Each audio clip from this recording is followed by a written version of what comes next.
Mon ex aura toujours une part de mon cœur, a-t-elle avoué. J'ai répondu, alors va récupérer le reste auprès de lui aussi.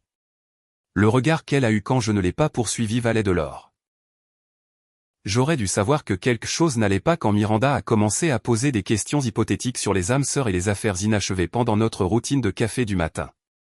Je m'appelle Colin, j'ai 28 ans, je travaille comme consultant en urbanisme ici à Asheville et j'étais avec Miranda depuis près de 2 ans.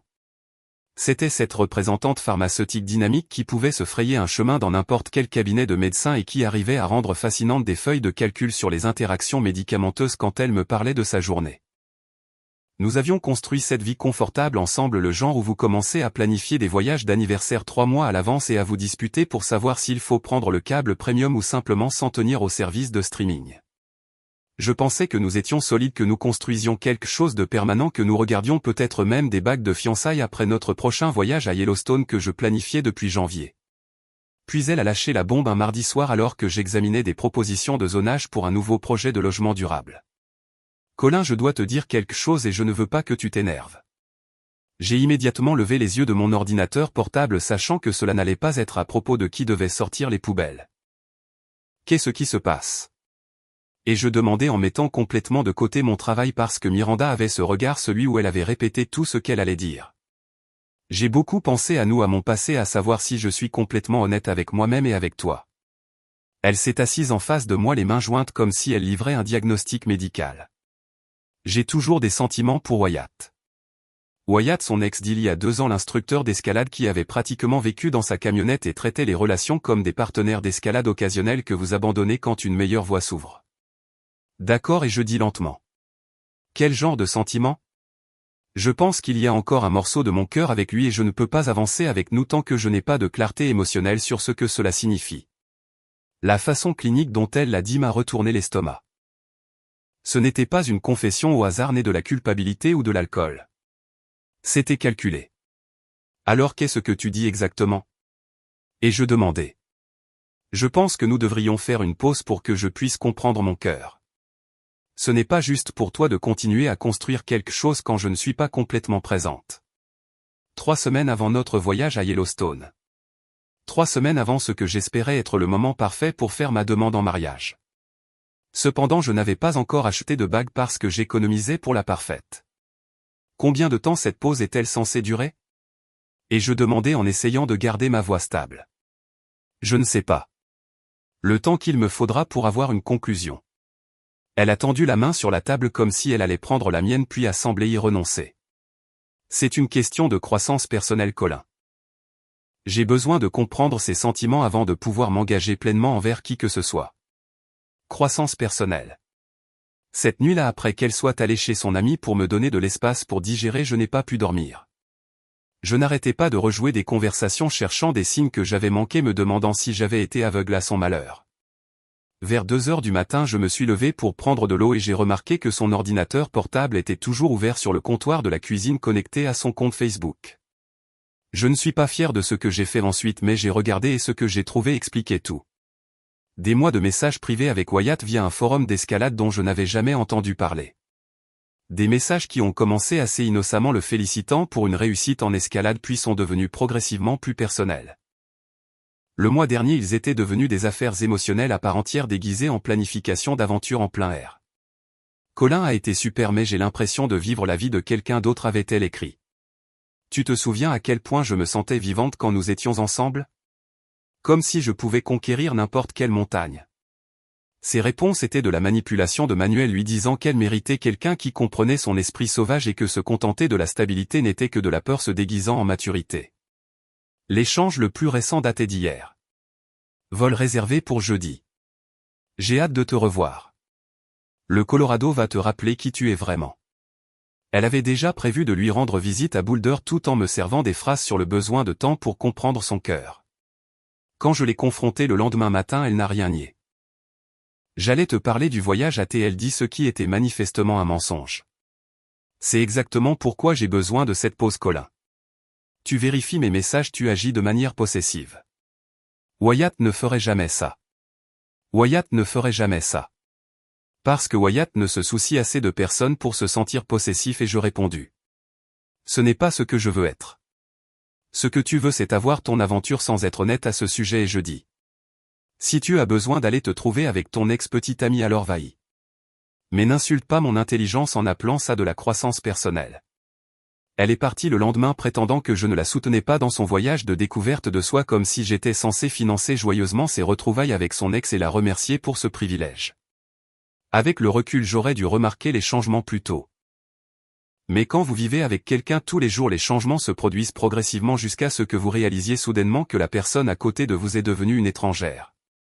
Cela a commencé il y a environ un mois lorsque Miranda a commencé à prendre des appels téléphoniques dans la salle de bain prétendant qu'il s'agissait d'urgences professionnelles qui nécessitaient de l'intimité en raison des réglementations IPA, ce qui semblait raisonnable jusqu'à ce que je réalise que les représentants pharmaceutiques ne gèrent généralement pas d'informations sur les patients qui nécessiteraient un tel secret.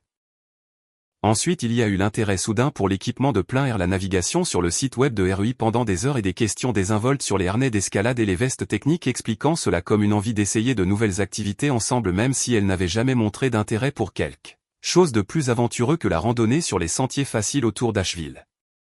Les références à Wyatt sont devenues un bruit de fond constant dans nos conversations. De petits commentaires sur ses dernières réalisations en escalade qu'elle avait appris d'une manière ou d'une autre louant son intrépidité et son dévouement à vivre authentiquement toujours en contraste avec une critique subtile de mon mode de vie plus conventionnel. Wyatt vient de terminer cette incroyable ascension de plusieurs jours à Joshua Tree, disait-elle alors que je préparais les repas de la semaine. Pouvez-vous imaginer avoir ce genre de liberté pour simplement suivre votre passion où qu'elle vous mène ? J'avais commencé à me sentir comme si j'étais comparé à une norme impossible mesurée par rapport à un homme dont la plus grande responsabilité était de se souvenir quel gymnase d'escalade avait les meilleurs tarifs le mardi matin. Après son départ pour Boulder, j'ai décidé de faire mes propres recherches. Non par jalousie mais parce que j'avais besoin de comprendre ce que j'avais apparemment été trop aveugle pour voir. L'historique de son ordinateur portable racontait une histoire qui m'a retourné l'estomac. Des mois de recherche sur les voies d'escalade du Colorado, les conditions météorologiques en montagne et les techniques de photographie en plein air, tout en réservant simultanément des séances de thérapie de couple avec le Dr Peterson sous prétexte de renforcer notre relation. Elle avait planifié ses retrouvailles tout en participant à des séances de thérapie pour parler de nos problèmes de communication et de nos peurs d'engagement, hochant la tête d'un air pensif lorsque le Dr Peterson suggérait des exercices pour renforcer la confiance et l'intimité. La preuve la plus accablante se trouvait dans ses reçus de mail montrant qu'elle avait utilisé mon abonnement RUI pour acheter plus de $800 d'équipement d'escalade au cours des 6 dernières semaines. Le tout expédié à son adresse professionnelle pour que je ne voie pas les livraisons. Des cordes dynamiques, des chaussons d'escalade à sa taille, un harnais de qualité supérieure, des vêtements techniques de plein air qui coûtaient plus que le paiement mensuel de ma voiture, le tout débité sur la carte de crédit conjointe que nous avions ouverte pour les dépenses communes comme les courses et les services publics. Quand je l'avais interrogée sur les frais inhabituels, elle avait prétendu que c'était du matériel pour une activité de couple surprise. Elle prévoyait pour notre anniversaire quelque chose pour me sortir de ma zone de confort et nous connecter avec la nature ensemble. Je m'étais en fait senti coupable de l'avoir interrogée sur les dépenses, pensant que j'étais contrôlant au lieu de reconnaître que je finançais la préparation de sa liaison. Les messages privés que j'ai découverts remontaient à 4 mois, commençant assez innocemment avec Miranda félicitant Wyatt pour une compétition d'escalade qu'il avait gagnée, puis évoluant vers des échanges de plus en plus personnels sur leurs souvenirs communs et sa philosophie de vie sans compromis.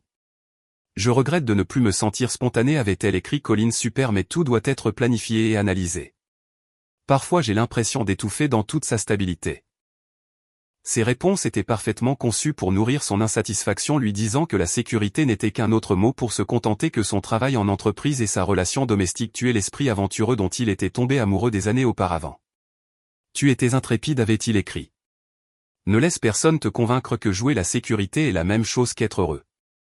En mars, leur conversation était devenue explicitement romantique, Wyatt décrivant des aventures en plein air élaborées qu'il pourrait partager si elle décidait un jour de donner la priorité à son moi authentique plutôt qu'aux attentes de la société sur ce qu'une femme qui réussit devrait vouloir. Il avait dépeint des images d'ascension au lever du soleil et de conversation au coin du feu sous des ciels étoilés, se positionnant comme la porte d'entrée vers une vie de sens et d'aventure que je ne pouvais apparemment pas fournir. L'échange final envoyé juste 2 jours avant sa confession était Wyatt confirmant la logistique de sa visite et lui disant que la revoir prouverait si ce qu'ils avaient eu était réel ou juste de la nostalgie, comme s'il lui offrait une sorte de test cosmique pour le véritable amour. Miranda avait répondu avec enthousiasme à l'idée de se sentir enfin elle-même à nouveau et dans l'attente de se souvenir de ce que c'est que de vivre sans limite. Lire ces messages, c'était comme découvrir que j'avais été marié à une étrangère qui avait systématiquement planifié sa sortie tout en maintenant la façade de travailler sur notre relation ensemble. La transformation de Miranda sur les réseaux sociaux a commencé dès que son avion a atterri à Denver. Et assister à son déroulement, c'était comme voir quelqu'un créer une version complètement fictive de sa vie en temps réel. Son Instagram, qui présentait auparavant la photo occasionnelle d'un dîner ou un selfie de conférence de travail, est soudainement devenu cette vitrine d'aventure en montagne soigneusement organisée qui ressemblait à quelque chose d'un catalogue d'équipements de plein air. Quelques heures après son arrivée à Boulder, elle publiait des photos d'action d'elle-même descendant en rappel des parois rocheuses avec des légendes sur la reconnexion avec son esprit sauvage et le souvenir de ce que c'est que de se sentir vraiment vivant. Chaque photo mettait en scène Wyatt d'une manière ou d'une autre, soit comme son partenaire d'escalade, soit comme le photographe capturant sa prétendue transformation, et les légendes devenaient de plus en plus philosophiques sur la vie authentique et le fait de suivre son cœur. Parfois il faut tout risquer de confortable pour trouver tout ce qui est réel, a-t-elle écrit sous une photo au coucher du soleil de partageant un feu de camp. Les montagnes ne vous mentent pas sur qui vous êtes censé être. Le ciblage passif-agressif était évident pour quiconque connaissait l'histoire de notre relation, surtout lorsqu'elle publiait des citations sur le fait de se contenter de relations sûres et comment certaines personnes choisissent la sécurité plutôt que la passion, comme si c'était une vertu au lieu d'une peur. Elle partageait du contenu inspirant sur les femmes qui avaient quitté des vies conventionnelles pour poursuivre l'aventure, toujours avec des commentaires sur la façon dont la société pousse les gens à donner la priorité à la stabilité plutôt qu'au bonheur. Se positionnant clairement comme une sorte d'héroïne féministe pour avoir abandonné notre relation.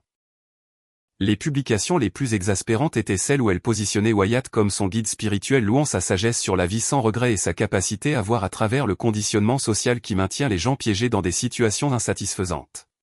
Certaines personnes sont mises dans votre vie pour vous montrer des possibilités que vous n'auriez jamais imaginées, a-t-elle écrit à côté d'une photo de conquérant une voie d'escalade difficile. Reconnaissante pour les guides qui vous rappellent que vos rêves sont valides et que votre esprit mérite la liberté. J'ai appris davantage sur la campagne de Miranda contre moi par Rebecca, son amie du gymnase d'escalade qui s'était apparemment lassée d'être utilisée comme caisse de résonance pour les plaintes relationnelles. Rebecca m'a appelé 3 jours après le début de l'aventure de Miranda à Boulder, soi-disant pour vérifier comment je gérais la rupture, mais en réalité pour partager des informations qu'elle pensait que je méritais de savoir. Elle a raconté à tout le monde que vous la reteniez de sa vraie passion, a dit Rebecca lors de notre rencontre gênante au café. Selon Miranda, vous étiez ce petit ami contrôlant qui ne supportait pas de sortir avec une femme aux rêves aventureux. Rebecca a expliqué que Miranda avait réécrit toute notre histoire relationnelle, prétendant que j'avais activement découragé ses intérêts pour l'escalade et l'avait fait culpabiliser de vouloir des aventures en plein air, ce qui était une pure invention puisqu'elle n'avait jamais exprimé d'intérêt pour l'escalade jusqu'à ce que Wyatt réapparaisse dans sa vie. Elle avait raconté aux gens du gymnase que j'étais menacé par son indépendance et que notre relation était devenue étouffante parce que j'avais besoin de planifier chaque instant au lieu d'embrasser la spontanéité. Le plus étrange, c'est, a poursuivi Rebecca, qu'elle ne semblait jamais malheureuse quand elle parlait de vous avant que cette situation avec Wyatt ne commence. Elle se vantait de votre fiabilité, de la façon dont vous respectiez réellement les plans et la traitiez bien. C'est comme si elle s'était convaincue que stabilité égale oppression pour pouvoir justifier tout ce qu'elle fait au Colorado. Mais l'information la plus révélatrice est venue de Harper, l'ancienne colocataire de Miranda à l'université, qui a pris contact après avoir vu les publications sur les réseaux sociaux et reconnu le schéma familier. Harper m'a appelé complètement à l'improviste, se présentant comme quelqu'un qui avait entendu de merveilleuses choses sur moi de la part de Miranda pendant des temps plus heureux et s'était senti obligé de prendre contact après avoir été témoin de ce qu'elle appelait l'album des plus grands succès de Miranda se déroulant en ligne. J'ai vécu avec elle pendant 2 ans à l'UNC, a expliqué Harper lors de notre conversation téléphonique. Elle a fait exactement la même chose avec son petit ami en 2e année. Elle a construit cette fantaisie sur son ex du lycée étant son âme sœur tout en sabotant systématiquement sa relation actuelle. Harper a décrit le schéma de Miranda consistant à idéaliser les relations passées chaque fois que sa situation actuelle exigeait un véritable engagement ou un compromis, se positionnant toujours son ex comme une sorte d'esprit libre qui comprenait son moi authentique mieux que n'importe quel partenaire stable avec qui elle était actuellement. Elle ne se souvient pas correctement de sa relation avec Wyatt. A dit Harper, j'étais là quand ils étaient ensemble et il était chroniquement au chômage, émotionnellement indisponible et la traitait comme une partenaire d'escalade pratique avec des avantages. Elle a passé la plupart de leur relation à pleurer son incapacité à s'engager ou à discuter de l'avenir, mais apparemment cela a été réécrit comme étant rafraîchissant, spontané et émotionnellement honnête. L'appel téléphonique de Harper a évolué d'une simple prise de contact de courtoisie à une véritable connexion personnelle au fil de plusieurs conversations et je me suis surpris à attendre avec impatience de parler avec quelqu'un qui comprenait les schémas manipulateurs de Miranda sans lui trouver d'excuses. Harper travaillait comme architecte paysagiste à Charlotte concevant des espaces extérieurs durables pour des campus d'entreprise et des développements résidentiels et ses perspectives sur la nature humaine et la planification environnementale créaient des conversations fascinantes qui me rappelaient pourquoi je m'étais lancé dans le développement urbain en premier lieu. Elle a partagé des histoires sur le comportement de Miranda à l'université qui ont révélé un schéma constant de manipulation émotionnelle et de sabotage de relations. Toujours exécuté lorsque les choses devenaient suffisamment sérieuses pour exiger un véritable engagement ou une croissance personnelle. Elle a fait ça à Marcus sa 2e année. A expliqué Harper lors d'un de nos appels du soir. Un gars super étudiant en médecine absolument dévoué à elle. Mais dès qu'il a commencé à parler de passer l'été ensemble au lieu qu'elle rentre chez elle pour travailler au bureau de son père, soudainement son petit ami du lycée est devenu le grand amour de sa vie qu'elle avait abandonné pour de mauvaises raisons. Harper a décrit avoir vu Miranda détruire systématiquement une relation saine en fabriquant de l'insatisfaction et en créant des comparaisons impossibles avec des expériences passées idéalisées. Se positionnant toujours comme la victime des circonstances plutôt que comme l'architecte de son propre drame. Ce qui m'a le plus impressionné chez Harper, c'est son refus de dire du mal de Miranda malgré toutes les raisons qu'elle avait de lui en vouloir. Proposant au contraire des observations analytiques sur les schémas et les comportements comme un scientifique étudiant des phénomènes prévisibles. Nos conversations se sont progressivement déplacées de l'analyse de Miranda à une véritable connexion personnelle alors que Harper partageait ses propres expériences relationnelles et ses défis professionnels et j'ai réalisé que je parlais à quelqu'un dont l'intelligence et la maturité émotionnelle faisaient paraître Miranda comme une adolescente en comparaison. Harper a suggéré que nous planifions un week-end de camping dans les Great Smoky Mountains non pas comme une sorte de vengeance contre Miranda mais comme un moyen pour moi de me réapproprier ma propre relation avec la nature que Miranda revendiquait comme étant exclusivement son domaine à travers sa campagne sur les réseaux sociaux au Colorado. Ne la laisse pas te voler les aventures en plein air. A dit Harper, tu faisais de la randonnée et du camping bien avant qu'elle ne décide que les montagnes étaient son appel spirituel et tu ne devrais pas abandonner les choses que tu aimes juste parce qu'elle les utilise actuellement comme accessoires pour son drame personnel. Planifier ce voyage avec Harper était complètement différent de toute activité de plein air que j'avais organisée avec Miranda principalement parce que Harper l'abordait comme un effort de collaboration plutôt que comme une opportunité de création de contenu Instagram. Elle a recherché des sentiers en fonction de leur valeur panoramique et de leur niveau de difficulté plutôt que de leur potentiel photogénique à emporter du matériel pratique au lieu de la mode de plein air de créateur et semblait sincèrement excitée par l'expérience elle-même plutôt que par son apparence aux yeux des observateurs extérieurs. Pendant notre voyage de camping de 3 jours fin avril, j'ai redécouvert pourquoi j'étais tombé amoureux des activités de plein air avant que Miranda ne me fasse sentir que mon appréciation de la nature était en quelque sorte inadéquate par rapport aux aventures d'escalade extrême de Wyatt.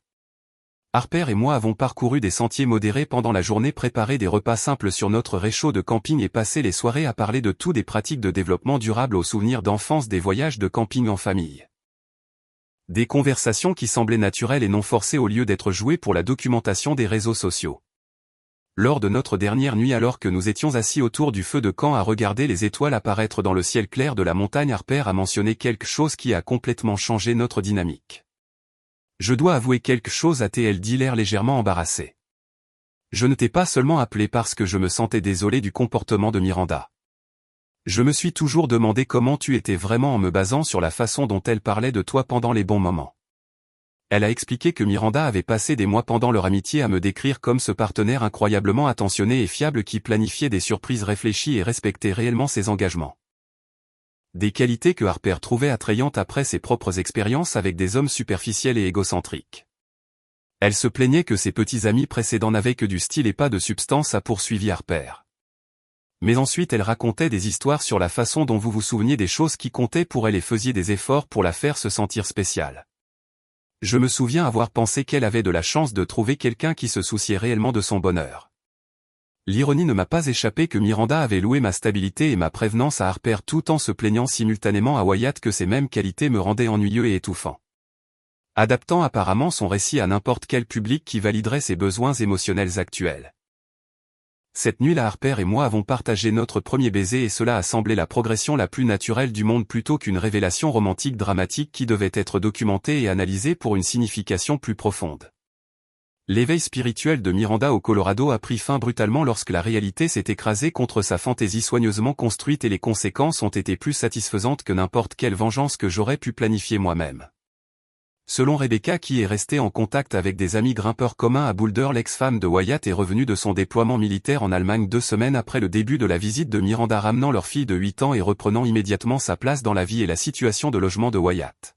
Apparemment Wyatt avait commodément oublié de mentionner que son divorce n'était pas réellement finalisé et que le déploiement de son ex-femme était temporaire plutôt que permanent. Des détails qui auraient pu compliquer le récit de Miranda sur la découverte de son âme sœur authentique. Rebecca a appris par le réseau de commérage de la communauté d'escalade que Wyatt avait raconté à ses amis de Boulder que Miranda était une divorcée désespérée de Caroline du Nord qui finançait leurs aventures en plein air en échange de cours d'escalade et de compagnie, se positionnant comme une sorte de guide charitable aidant une femme seule à retrouver sa confiance. Le matériel coûteux que Miranda avait acheté avec notre carte de crédit conjointe est devenu la collection d'équipements de Wyatt et elle payait pour leurs hébergements en chalet de montagne, leur matériel de camping de qualité supérieure et leurs repas de restaurant élaborés, tout en croyant qu'elle investissait dans leur retrouvailles romantiques. Quand son ex-femme Sarah est revenue avec leur fille, Wyatt est immédiatement revenu à son rôle de père de famille dévoué, expliquant à Miranda que leur retrouvaille avait été une exploration temporaire d'anciens sentiments qui l'avaient aidé à réaliser que ses véritables priorités résidaient dans ses obligations familiales réelles. Tu m'as aidé à comprendre que ce que Sarah et moi avons est réel. Aurait-il apparemment dit à Miranda selon l'histoire qui a fait le tour du réseau des salles d'escalade. Parfois il faut revisiter le passé pour apprécier le présent. Miranda est revenue à Asheville 3 jours plus tôt que prévu, a découvert mon appartement complètement vidé de mes affaires et a trouvé une note que j'avais laissée suggérant qu'elle continue à suivre son chemin authentique puisqu'elle était si convaincue que la stabilité la retenait de son véritable potentiel. J'avais emménagé dans une location temporaire meublée pendant que je cherchais un logement permanent, emportant tout ce qui m'appartenait et ne laissant derrière moi que le matériel d'escalade qu'elle avait acheté et quelques objets qui me rappelaient notre relation. La note était simple et factuelle, lui souhaitant bonne chance dans son voyage de découverte de soi et suggérant qu'elle garde le matériel puisque les aventures en plein air étaient apparemment sa nouvelle passion. Sa première tentative de réconciliation est venue par une série de messages textes de plus en plus frénétiques qui révélaient à quel point elle était complètement impréparée aux conséquences de ses choix. Colin, nous devons parler immédiatement. J'ai fait une énorme erreur et je dois tout expliquer. Quand je n'ai pas répondu dans l'heure, les messages sont passés à des accusations mêlées de désespoir. Tu ne peux pas simplement disparaître sans me donner une chance de m'excuser. Ce qui s'est passé avec Wyatt n'était pas ce que j'attendais et je réalise maintenant que j'étais confuse sur ce que je voulais vraiment. Ma réponse finale a été brève et définitive.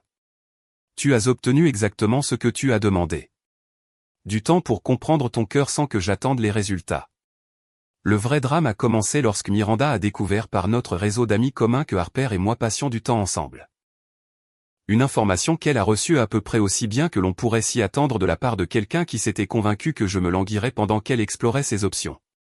L'amie de Miranda, Ashley, a fait l'erreur de mentionner qu'elle nous avait vu Harper et moi ensemble à un marché fermier à Asheville, supposant que Miranda voudrait savoir que j'allais bien et que je poursuivais ma vie. La réponse de Miranda a été de se rendre immédiatement au complexe d'appartements de Harper et de la confronter sur le parking, l'accusant d'avoir manipulé la situation et d'avoir délibérément saboté notre relation pour son propre bénéfice. Tu as attendu que je sois vulnérable et confuse puis tu as surgi pour voler mon petit ami. Miranda aurait apparemment crié selon le récit de Harper de la rencontre. Tu as probablement planifié tout ça depuis le début. Le nourrissant de mensonges sur moi pour que tu puisses te positionner comme la meilleure option. La réponse calme de Harper qu'elle avait simplement offert son amitié à quelqu'un qui avait été maltraité n'a fait qu'enrager davantage Miranda, menant à des menaces de révéler le comportement de briseuse de ménage de Harper à tout notre cercle social et à nos réseaux professionnels. La confrontation s'est terminée avec Harper suggérant que Miranda concentre son énergie à comprendre pourquoi elle avait saboté sa propre relation plutôt que de blâmer les autres pour les conséquences de ses choix. Un conseil que Miranda a reçu à peu près aussi gracieusement que prévu. La campagne de vengeance de Miranda a dépassé le drame personnel pour devenir un véritable harcèlement qui s'est retourné de façon spectaculaire et a révélé toute l'étendue de son sentiment de droit et de son mauvais jugement à tout le monde dans notre cercle social. Son premier geste a été d'annuler toutes les réservations que j'avais faites en utilisant les informations de sa carte de crédit, y compris notre dîner d'anniversaire au Grove Park Inn et le forfait massage en couple que j'avais réservé pour son anniversaire. Croyant apparemment que cela me punirait d'une manière ou d'une autre pour avoir tourné la page plutôt que de simplement éliminer les dépenses dont je n'étais plus responsable. Elle a répandu des rumeurs par le biais de son réseau de vente pharmaceutique selon lesquelles Harper m'avait délibérément poursuivi pendant que Miranda traversait une période difficile et que le cabinet d'architecture paysagère de Harper était en quelque sorte impliqué dans le sabotage de la relation de Miranda par le biais de relations professionnelles. Des histoires si élaborées et absurdes qu'elles ont en fait paraître Harper plus impressionnante que méchante. La campagne sur les réseaux sociaux comprenait la création de fausses critiques pour mon cabinet d'urbanisme affirmant que nous discriminions les amateurs de plein air et donnions la priorité au développement d'entreprises plutôt qu'à la conservation de l'environnement. Des accusations qui ont été facilement réfutées mais qui ont nécessité du temps et de l'énergie pour être traitées par les canaux appropriés. La crise de nerfs publics la plus spectaculaire de Miranda s'est produite lorsqu'Harper et moi dînions au Curry. Ce restaurant espagnol haut de gamme du centre-ville d'Asheville que Harper avait choisi pour célébrer sa récente promotion au poste d'architecte paysagiste senior dans son cabinet. Nous dégustions des tapas et discutions du nouveau projet de Harper consistant à concevoir des espaces verts durables pour un grand campus hospitalier lorsque Miranda est apparue à notre table portant un sac de sport rempli de matériel d'escalade comme si elle présentait des preuves lors d'un procès pénal. Je veux que tout le monde ici voit quel genre d'homme est vraiment Colin, a-t-elle annoncé assez fort pour que tout le restaurant l'entende sortant le matériel d'escalade coûteux qu'elle avait acheté des mois plus tôt. Il a volé ma passion pour les aventures en plein air et a corrompu ma meilleure amie contre moi pour couvrir sa propre inadéquation émotionnelle. La scène était surréaliste, voir quelqu'un que j'avais aimé autrefois s'humilier complètement devant des inconnus tout en portant des accusations qui n'avaient aucun sens logique même selon ses propres normes narratives tordues. Harper est resté parfaitement calme pendant toute la performance, sirotant occasionnellement son vin pendant que Miranda fulminait sur la trahison et la manipulation, ce qui n'a semblé que frustrer davantage Miranda puisqu'elle s'attendait clairement à des larmes ou à une attitude défensive. Le directeur du restaurant s'est approché après que d'autres clients aient commencé à se plaindre de la perturbation. Et c'est à ce moment-là que plusieurs personnes aux tables voisines ont commencé à reconnaître Miranda de ses publications Instagram virales du Colorado, une couple prenant même des photos en commentant l'ironie de son comportement actuel par rapport à son personnage en ligne sur la vie authentique et la croissance spirituelle. La situation est devenue encore plus embarrassante lorsqu'Harper a calmement mentionné qu'elle avait en fait conçu l'espace extérieur de Curry 3 ans plus tôt, bien avant de m'avoir jamais rencontré, démystifiant complètement la théorie du complot de Miranda selon laquelle nos relations professionnelles faisaient partie d'un plan élaboré pour détruire sa relation. Je suis désolé que vous traversiez une période difficile, a dit Harper à Miranda avec une compassion sincère qui a rendu les accusations de Miranda encore plus insensées. Mais Colin et moi n'avons rien prévu d'autre que de dîner ensemble. Vous pouvez garder le matériel d'escalade puisque vous sembliez si passionné par les aventures en plein air. La réponse de Miranda a été de vider le contenu du sac de sport sur notre table, créant une scène si chaotique et inappropriée que la sécurité du restaurant a été appelée pour l'escorter hors des lieux tandis que d'autres clients filmaient tout l'incident pour la documentation des réseaux sociaux. Les retombées de sa crise de nerfs publics se sont étendues au-delà de l'embarras social pour avoir des conséquences professionnelles que Miranda n'avait apparemment pas envisagées avant de lancer sa campagne de harcèlement et de vengeance. Ses clients en vente pharmaceutique ont commencé à recevoir des plaintes concernant son comportement erratique de la part de cabinets de médecins où elle s'était plainte de drames relationnels personnels au lieu de discuter de produits médicaux, conduisant à des réprimandes formelles de son employeur sur le maintien des limites professionnelles et d'une conduite appropriée sur le lieu de travail. Le gymnase d'escalade où elle avait répandu des rumeurs sur Harper et moi a finalement été banni des lieux après que plusieurs membres se soient plaints d'être soumis à des conseils relationnels non sollicités et à des théories du complot pendant ce qui aurait dû être des activités récréatives relaxantes, la coupant efficacement de la communauté de plein air qu'elle prétendait être au centre de son identité authentique. Le dernier geste désespéré de Miranda est survenu exactement 6 mois après notre rupture, alors que Harper et moi célébrions notre anniversaire de relation lors d'une fête organisée par notre ami commun David. Entouré de personnes qui avaient été témoins de tout l'arc dramatique de Miranda et n'avaient aucune patience pour des scènes supplémentaires. Nous profitions de conversations sur le dernier projet de conception durable de Harper et ma promotion au poste de consultant principal en urbanisme lorsque Miranda est apparue dans le salon de David comme un fantôme du passé de quelqu'un d'autre, portant une robe chère qui coûtait probablement plus que son loyer mensuel et se tenant avec une confiance forcée qui ne trompait absolument personne présent. Je dois parler à Colin en privé, a-t-elle annoncé à la pièce, ignorant complètement Harper et se positionnant entre nous comme si elle avait une sorte de droit légal d'interrompre notre soirée. Il y a quelque chose d'important que je dois dire. David s'est immédiatement avancé pour suggérer que Miranda voudrait peut-être appeler à l'avance la prochaine fois, mais j'ai décidé de lui laisser son moment puisque toutes les personnes présentes avaient mérité la valeur de divertissement de regarder sa performance finale. Qu'est-ce qui est si important, Miranda ? Et je demandais sincèrement curieux de savoir quelle nouvelle technique de manipulation elle avait développée au cours des derniers mois de silence radio. J'ai passé 6 mois à penser à nous, à ce que j'ai perdu quand j'ai choisi l'aventure plutôt que la stabilité. A-t-elle commencé se lançant dans ce qui était clairement un discours répété sur la croissance personnelle et les leçons de vie apprises à travers les épreuves. Je réalise maintenant que tu étais le bon Colin. Tout ce que je pensais vouloir avec Wyatt n'était que moi testant notre connexion, essayant de m'assurer que ce que nous avions était réel avant de m'engager complètement. L'audace était à couper le souffle, la voir réécrire l'histoire en temps réel entourée de personnes qui avaient été témoins de sa destruction systématique de notre relation et de sa campagne de harcèlement ultérieure contre Harper et moi. Elle a continué avec une intensité émotionnelle croissante, affirmant qu'un morceau de mon cœur l'avait rappelé pour se battre pour notre avenir, qu'elle avait appris à apprécier ma fiabilité et ma prévenance après avoir fait l'expérience de l'indisponibilité émotionnelle de Wyatt de première main. Je sais que je t'ai terriblement blessé, a-t-elle dit, des larmes commençant à couler dans ce qui semblait être une émotion sincère. Mais je sais aussi que ce que nous avons construit ensemble était trop important pour être abandonné sans un vrai combat. Je suis ici pour me battre pour nous, Colin. Je suis ici pour prouver que j'ai changé et que je comprends maintenant ce qui compte vraiment. La pièce était devenue complètement silencieuse. Tout le monde regardant ce drame se dérouler comme si nous assistions à une sorte de performance artistique sur l'illusion et le droit, attendant de voir comment je répondrais à cette masterclass de manipulation déguisée en gestes romantiques. Miranda, et je dis calmement en prenant la main de Harper tout en regardant directement dans les yeux de Miranda. Si tu as toujours un morceau de mon cœur, alors tu devrais aller chercher le reste chez Wyatt aussi, parce que c'est là que tu as décidé qu'il appartenait quand tu as choisi l'aventure plutôt que ce que nous avions. Le regard sur son visage était absolument inestimable, passant par la confusion, l'incrédulité, la colère et enfin la compréhension que je ne jouais pas le rôle qu'elle m'avait assigné dans sa fantaisie de rédemption. Tu ne peux pas être sérieux, a-t-elle murmuré, s'attendant probablement à ce que je sorte de mon personnage et admette que tout cela n'était qu'un test élaboré de son engagement à me reconquérir. Je suis tout à fait sérieux, et je répondis. Tu as fait ton choix il y a 6 mois quand tu as décidé que je n'étais pas assez. Harper et moi construisons quelque chose de réel ensemble, quelque chose basé sur le respect mutuel plutôt que sur un drame fabriqué. Le rejet public livré devant des amis qui avaient assisté à toute sa performance manipulatrice a finalement forcé Miranda à affronter la réalité que ses actions avaient des conséquences permanentes et que certains ponts ne peuvent pas être reconstruits par des larmes et des discours désespérés.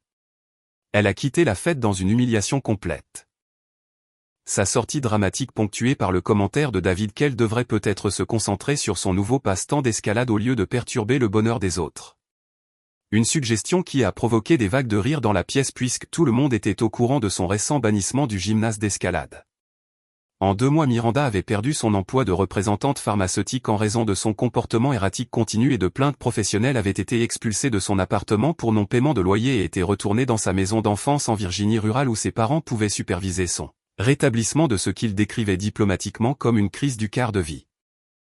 Harper et moi pendant ce temps avions découvert que nos compétences professionnelles se complétaient parfaitement, conduisant à un travail de conseil collaboratif qui combinait mon expertise en urbanisme avec son expérience en architecture paysagère pour créer des projets de développement communautaire durable qui étaient à la fois écologiquement responsables et économiquement viables. 1 an après la sortie dramatique de Miranda de nos vies, Harper et moi nous sommes fiancés lors d'un week-end de camping tranquille au même endroit dans les Great Smoky Mountains où nous nous étions embrassés pour la première fois.